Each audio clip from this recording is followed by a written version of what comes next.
Hi అండి. బతుకమ్మ పండుగకి 9 రోజులు 9 రకాల ప్రసాదాలు చేసుకుంటారు కదా. ఒక 6వ రోజు తప్ప 9 రకాల ప్రసాదాలు చేయాలని ఇదివరకు అయితే ఇట్లా చేసుకునేవాళ్ళు ఊర్లో పల్లెటూర్లలో మేము చిన్నగా ఉన్నప్పుడు.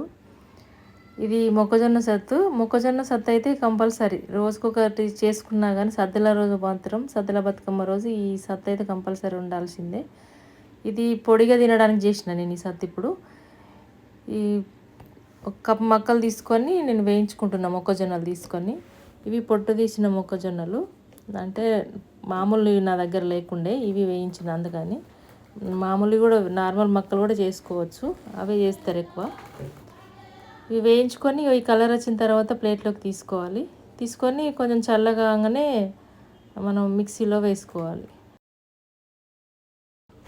ఇందులోకి ఇలాచి వేసుకొని ఫ్లేవర్ కోసం పట్టుకోండి. ఇప్పుడు మిక్సీలో వేసుకుందాం. మిక్సీ అయిన తర్వాత ఇందులో షుగర్ వేసుకున్నాను. కప్ పూర్తిగా తీసుకోలేదు, హాఫ్ కప్పే వేసిన అందులో, అందుకని 2 స్పూన్ల షుగర్ వేసుకున్నా. ఇట్లా మెత్తగా అయిపోయిన తర్వాత మనం ఇందులో నెయ్యి వేసుకొని మళ్ళీ ఒకసారి పట్టుకోవాలి. చూడండి, షుగరు నెయ్యి వేసిన తర్వాత ఇంత సాఫ్ట్గా ఎట్లా అయిపోయిందో, మెత్తగా అయిపోయింది కదా.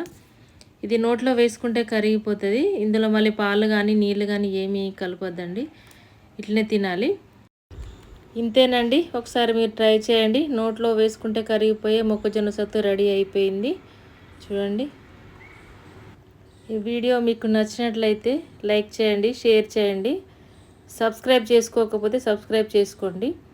Thank you for watching.